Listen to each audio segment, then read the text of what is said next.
जब अमेरिका ने दुनिया का पहला न्यूक्लियर बॉम्ब बनाया तो उसे लगा कि बस अब वो दुनिया का बादशाह है जिसे कोई छू भी नहीं सकता। लेकिन वो गलत था। उस एक धमाके ने दुनिया में एक खतरनाक रेस शुरू कर दी और आज दुनिया में 10 ऐसे कंट्रीज हैं जिनके पास न्यूक्लियर बॉम्ब बनाने का कोड है। कुछ कंट्रीज ने एक दूसरे की मदद की और कुछ ने चोरी किया, लेकिन सभी कंट्रीज ने जासूसों, धोखे और सीक्रेट डील्स का सहारा लिया। हम आज देखेंगे कि कैसे इन 10 मुल्कों ने एक दूसरे से मुकाबला करते हुए दुनिया की सबसे खतरनाक टेक्नोलॉजी बनाई, और हम उन कंट्रीज को भी देखेंगे जो ये टेक्नोलॉजी हासिल करने के बिल्कुल करीब पहुंच गए थे, और उन कंट्रीज को भी जिनका न्यूक्लियर वेपन बनाने की लिस्ट में अगला नंबर है। ये कहानी असल में जर्मनी में शुरू होती है 1938 में। ये वो वक्त था जब साइंटिस्ट्स ने पहली बार न्यूक्लियर फिशन डिस्कवर किया। उन्हें पता लगा कि एटम्स को तोड़कर वो चेन रिएक्शन के जरिए मैसिव एनर्जी रिलीज कर सकते हैं। इस डिस्कवरी ने पूरी साइंटिफिक कम्युनिटी को हिला कर रख दिया। अगले ही साल एल्बर्ट आइंस्टाइन ने अमेरिका को वार्निंग भेजी। उसने अमेरिकन गवर्नमेंट को बताया कि नाज़ीज इस नई साइंस को वेपनाइज कर सकते हैं। इस वार्निंग की वजह से हिस्ट्री के सबसे महंगे और सीक्रेटिव साइंस एक्सपेरिमेंट का आगाज किया गया। अमेरिका ने मैनहट्टन प्रोजेक्ट लॉन्च किया। ये एक मैसिव ऑपरेशन था जिसमें अमेरिका, यूके और कनाडा के साइंटिस्ट शामिल थे। उन्होंने अपनी पूरी जीडीपी का तकरीबन 1% इस एक गोल पर खर्च कर दिया। वो जानते थे कि उनके मुकाबले में जर्मन्स हैं जो इस प्रोग्राम पर ऑलरेडी काम कर रहे हैं, लेकिन जर्मन्स को बहुत कम कामयाबी मिल रही थी। जर्मनी ने मई 1945 में सरेंडर कर दिया और तब तक उसने न्यूक्लियर बॉम्ब तैयार नहीं किया था। लेकिन फिर जुलाई 1945 में दुनिया हमेशा के लिए बदल गई। American president Harry Trueman, Joseph Stalin और विंस्टन चर्चिल पोट्सडैम कॉन्फ्रेंस में वर्ल्ड वॉर 2 के बाद की दुनिया का डिजाइन डिस्कस कर रहे थे। उसी मीटिंग में हैरी ट्रूमैन को एक सीक्रेट मैसेज मिला कि न्यू मैक्सिको में ट्रिनिटी टेस्ट कामयाब हो गया है। अमेरिका अब न्यूक्लियर पावर बन चुका था। प्रेसिडेंट ट्रूमैन ने स्टालिन को बताया कि अब अमेरिका के पास न्यूक्लियर बॉम्ब आ गया है। वो एक्सपेक्ट कर रहे थे कि स्टालिन हैरान होंगे, लेकिन स्टालिन ने सिर्फ सर हिलाया और कहा कि उन्हें उम्मीद है कि अमेरिका इसे जापान के खिलाफ अच्छी तरह यूज करेगा। ट्रूमैन नहीं जानते थे कि स्टालिन को पहले ही इस बात का पता था। सोवियत यूनियन के जासूस मैनहट्टन प्रोजेक्ट के अंदर तक घुसे हुए थे। इंटरनली स्टालिन गुस्से में थे कि अमेरिका ने उनसे पहले बॉम्ब बना लिया है। अगस्त में अमेरिका ने जापान पर 2 न्यूक्लियर बॉम्ब्स गिराए और सेकेंड वर्ल्ड वॉर खत्म कर दी। लेकिन इन धमाकों का धुआं जैसे ही छटा, एक नई रेस शुरू हो चुकी थी। Soviet union nuclear club join करने वाला दूसरा मुल्क बन गया। उन्होंने अपनी रिसर्च 1941 में ही शुरू कर दी थी। वो तब ही अलर्ट हो गए थे जब उन्होंने नोटिस किया कि अमेरिकन और ब्रिटिश साइंटिस्ट्स ने अचानक न्यूक्लियर फिजिक्स पर पेपर्स पब्लिश करना बंद कर दिए हैं। उन्हें रियलाइज हो गया कि काम अब अंडरग्राउंड हो चुका है। जापान में तबाही देखने के बाद सोवियत प्रोग्राम ने फुल स्पीड पकड़ ली। उन्होंने अमेरिकन से बहुत ज्यादा डेटा चोरी किया था, लेकिन एक मसला था, वो बहुत शक्की थे। उन्हें डर था कि अमेरिकन डबल एजेंट्स उन्हें नुकसान पहुंचाने के लिए गलत डेटा फीड कर रहे होंगे। इसी वजह से उन्होंने चोरीशुदा डिजाइन्स पर पूरा भरोसा नहीं किया। उन्होंने जर्मन साइंटिस्ट्स को पकड़ा और उनके साथ ये सारी रिसर्च वेरीफाई की। वो उससे कहीं ज्यादा स्पीड से आगे बढ़े जितना वेस्ट एक्सपेक्ट कर रहा था। 1949 में सोवियत्स ने कजाकिस्तान में RDS-1 डेटोनेट किया और अमेरिकन मोनोपोली को खत्म कर दिया। इस कोल्ड वॉर में हथियारों की दौड़ अब ऑफिशियली शुरू हो चुकी थी। आप अज्यूम कर रहे होंगे कि तीसरा मुल्क शायद यूनाइटेड किंगडम होगा। आखिर ब्रिटिशर्स अमेरिकन के दोस्त थे। उन्होंने ट्यूब एलॉयज के नाम के प्रोजेक्ट में पहले ही काफी ग्राउंड वर्क किया हुआ था, पर क्विबेक एग्रीमेंट के मुताबिक उन्हें ये सारी रिसर्च अमेरिका को देनी पड़ी। इस एग्रीमेंट में लिखा था कि दोनों मुल्क आपस में टेक्नोलॉजी शेयर करेंगे, लेकिन 1946 में अमेरिका ने उस एग्रीमेंट को हवा में उड़ा दिया। उसने एक लॉ पास किया जिसने न्यूक्लियर इंफॉर्मेशन के एक्सचेंज को कट ऑफ कर दिया। वो न्यूक्लियर सीक्रेट्स को सिर्फ अपने तक रखना चाहते थे। ब्रिटेन शॉक्ड रह गया। उन्हें एहसास हुआ कि वर्ल्ड पावर रहने के लिए उन्हें खुद ही कुछ करना पड़ेगा।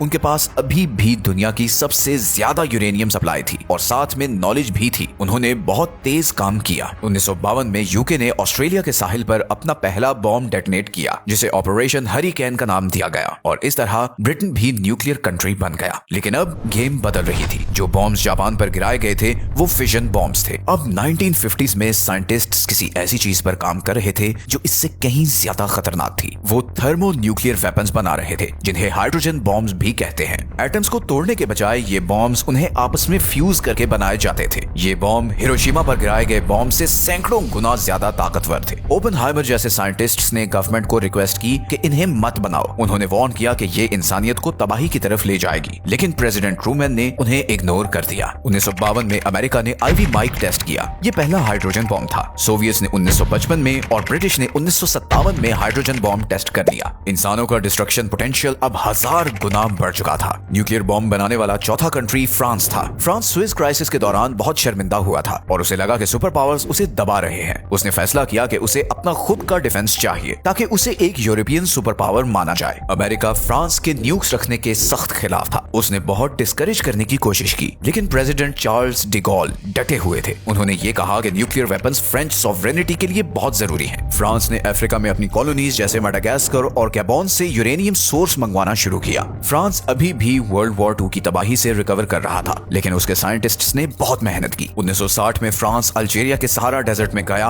और उसने वहां अपना पहला न्यूक्लियर बॉम्ब डेटोनेट किया, जिसे जय बॉयज ब्लू कहा गया। इस धमाके ने वॉशिंगटन और पूरी दुनिया को एक मैसेज दिया कि फ्रांस को अब प्रोटेक्शन के लिए अमेरिकन मिलिट्री की जरूरत नहीं है। पांचवा मुल्क चाइना था। चाइनीज अमेरिकन के खिलाफ डिफेंस चाहते थे। शुरू में सोवियत यूनियन ने उनकी मदद की। वो चाइना को एक साथी कम्युनिस्ट कंट्री समझते थे, लेकिन फिर रिलेशंस खराब हो गए। असल में सोवियत लीडर क्रुश्चेव ने स्टालिन की लेगेसी को क्रिटिसाइज करना शुरू किया। वो वेस्ट के साथ बेहतर रिलेशंस चाहते थे। माओ जेडोंग को ये बहुत गलत लगा। उन्होंने सोवियत्स पर इल्जाम लगाया कि वो अपनी रेवोल्यूशनरी स्पिरिट खो रहे हैं। दोनों मुल्क अलग हो गए और सोवियत्स ने अपनी सारी टेक्निकल हेल्प वापस ले ली। उन्होंने चाइना को बाकी चीजें खुद फिगर आउट करने के लिए छोड़ दिया। उस वक्त चाइना में एक जबरदस्त कल्चरल रेवोल्यूशन चल रही थी, लेकिन उन्होंने सारे रिसोर्सेज न्यूक्लियर बॉम्ब बनाने में लगा दिए। 1964 में चाइना ने लॉप नूर झील पर अपना पहला एटॉमिक बॉम्ब टेस्ट करके दुनिया को शॉक कर दिया। इसके बाद उन्होंने एक और शॉक दिया। सिर्फ 2.5 साल बाद उन्होंने हाइड्रोजन बॉम्ब भी टेस्ट कर दिया। ये किसी भी कंट्री की तरफ से बेसिक फिशन बॉम्ब से एडवांस्ड फ्यूजन बॉम्ब तक जाने की सबसे तेज डेवलपमेंट थी। इस लिस्ट में छठा मुल्क सबसे ज्यादा मिस्टीरियस है और वो है इसराइल। आज तक इसराइल ने ऑफिशियली कभी एडमिट नहीं किया कि उसके पास न्यूक्लियर वेपन्स हैं। इस मामले में वो खामोशी रखता है। 1950s में इसराइल ने नेगेव डेजर्ट में फ्रांस की मदद से एक सीक्रेट न्यूक्लियर फैसिलिटी बनाना शुरू की। अमेरिकन स्पाई प्लेन्स ने ये कंस्ट्रक्शन साइट स्पॉट कर ली। प्रेसिडेंट जॉन एफ कैनेडी बहुत परेशान हुए और उन्होंने इस प्लांट की इंस्पेक्शन की डिमांड की। इसराइलीज ने टाल मटोल किया और कुछ नहीं बताया। उन्होंने अंडरग्राउंड बॉम्ब मेकिंग फैसिलिटीज को छुपाने के लिए फेक वॉल्स और हिडन एलिवेटर्स बनाए। जॉन एफ कैनेडी इसराइल को रोकने से पहले ही मर गए और उनके बाद आने वाले लिंडन बी जॉनसन काफी प्रो इसराइल थे। माना जाता है कि 1967 तक इसराइल के पास न्यूक्लियर बॉम्ब आ चुका था। दुनिया को इसकी कंफर्मेशन बहुत सालों बाद 1986 में मिली। मोर्डेशाई वानूनू नाम के एक टेक्नीशियन ने सीक्रेट इसराइली फैसिलिटी में काम किया था। उसने वहां की फोटोज ली और उन्हें मुल्क से बाहर स्मगल किया। उसने ये स्टोरी एक ब्रिटिश न्यूज़पेपर को दी, लेकिन इससे पहले कि स्टोरी पब्लिश हो सकती, इसराइली सीक्रेट सर्विस मोसाद उस तक पहुंच गई। उन्होंने एक ट्रैप लगाया। एक फीमेल एजेंट ने लंदन में अमेरिकन टूरिस्ट होने का नाटक किया। उसने वनूनू के साथ फ्लर्ट किया और उसे अपने साथ रोमांटिक वीकेंड के लिए रोम चलने पर कन्विंस किया। जैसे ही वो रोम पहुंचा, उसे ड्रग दिया गया, किडनैप किया गया और वापस इसराइल शिप कर दिया गया। उसने वहां 18 साल जेल में गुजारे। उसकी कुर्बानी की वजह से दुनिया को पता लगा कि इसराइल वाकई एक न्यूक्लियर पावर था। सातवां मुल्क इंडिया था। इंडिया सराउंडेड था। वो दो ताकतवर दुश्मनों के बीच ट्रैप्ड फील करता था। वो 1962 में चाइना से जंग हार चुका था और दूसरे बॉर्डर पर अपने राइवल पाकिस्तान के साथ लगातार लड़ रहा था। इंडिया ने कनाडा से लाए गए एनर्जी रिएक्टर में रिसर्च प्रोग्राम शुरू किया। इंडिया ने क्लेम किया कि वो बॉम्ब नहीं बना रहे, लेकिन 1974 में उन्होंने रेगिस्तान में एक टेस्ट किया। उन्होंने इसे पीसफुल न्यूक्लियर एक्सप्लोजन कहा और इसका कोड नेम स्माइलिंग बुद्धा था। दुनिया में एक खलबली मच गई। कनाडा और अमेरिका ने टेक्नोलॉजी मिसयूज करने पर इंडिया पर सैंक्शंस लगा दिए। इंडिया कुछ अरसे के लिए रुक गया, लेकिन 1990s में उसने ऑफिशियली अपने प्रोग्राम को वेपनाइज कर दिया। उन्होंने no first use policy declare की। इसका मतलब है कि वो वादा करते हैं कि वो न्यूक्स तब तक यूज नहीं करेंगे जब तक कोई और पहले इंडिया पर न्यूक्लियर बॉम्ब यूज ना करे। 8वीं कंट्री की शायद सबसे यूनिक स्टोरी है। ये साउथ अफ्रीका था। 1970s तक साउथ अफ्रीकन गवर्नमेंट बिल्कुल अकेली हो चुकी थी। बाकी दुनिया उनके रेसिज्म से नफरत करती थी और मदद करने से इनकार करती थी। उन्होंने अपने बॉर्डर्स की तरफ देखा और उन्हें हर जगह दुश्मन नजर आए। अंगोला जैसे पड़ोसी मुल्क कम्युनिस्ट कंट्रोल में जा रहे थे। उन्होंने फैसला किया कि उन्हें अल्टीमेट इंश्योरेंस पॉलिसी चाहिए। उनके पास बहुत ज्यादा यूरेनियम रिजर्व्स थे और उन्होंने उन्हें यूज करना शुरू किया। 1989 में एक अमेरिकन सैटेलाइट ने साउथ अफ्रीका के कंट्रोल वाले आइलैंड्स के करीब इंडियन ओशन में मिस्टीरियस लाइट डिटेक्ट की। ये माना जाता है कि ये इसराइल के साथ एक जॉइंट न्यूक्लियर टेस्ट था। 1980s तक साउथ अफ्रीका ने 6 फुली फंक्शनल न्यूक्लियर बॉम्ब्स बना लिए थे, लेकिन फिर दुनिया बदल गई। सोवियत यूनियन कोलैप्स हो गया, कम्युनिज्म का थ्रेट खत्म हो गया। साउथ अफ्रीकन गवर्नमेंट जानती थी कि उनका वक्त खत्म हो रहा है। वो नेल्सन मंडेला की सरबराही में आने वाली नई गवर्नमेंट को न्यूक्लियर वेपन्स देने से खौफजदा थे। उन्होंने वो किया जो कोई और कंट्री नहीं कर सकता था। उन्होंने वॉलंटरीली अपने सारे न्यूक्लियर वेपन्स डिसमेंटल कर दिए। उन्होंने सारे ब्लूप्रिंट्स डिस्ट्रॉय कर दिए और यूरेनियम को पिघला दिया। तो साउथ अफ्रीका वो अकेला मुल्क है जिसने अपने न्यूक्स बनाए और फिर सब खत्म कर दिए। नौवां मुल्क है पाकिस्तान। 1971 में इंडिया से आधा मुल्क गंवाने के बाद पाकिस्तानी प्राइम मिनिस्टर जुल्फिकार भुट्टो ने ऐलान किया कि अगर लोगों को घास भी खानी पड़ी तब भी वो अपना न्यूक्लियर बॉम्ब बनाएंगे। वो इंडिया को डोमिनेट करने नहीं दे सकते थे। इस प्रोग्राम के हीरो अब्दुल कदीर खान थे। वो नेदरलैंड्स में एक फैसिलिटी में मेटलर्जिस्ट थे जो यूरेनियम इनरिच करती थी। उन्होंने अपनी क्लियरेंस यूज करके सेंट्रीफ्यूजेस के टॉप सीक्रेट ब्लूप्रिंट्स चोरी किए। उन्होंने ये सारे डिजाइन्स याद किए, उन्हें कॉपी किया और उन्हें वापस पाकिस्तान ले आए। इन डिजाइन्स ने उन्हें एक जबरदस्त हेड स्टार्ट दिया। उन्हें चाइना से भी मदद मिली जो इंडिया को चेक में रखना चाहता था। अमेरिका जानता था कि पाकिस्तान क्या कर रहा है,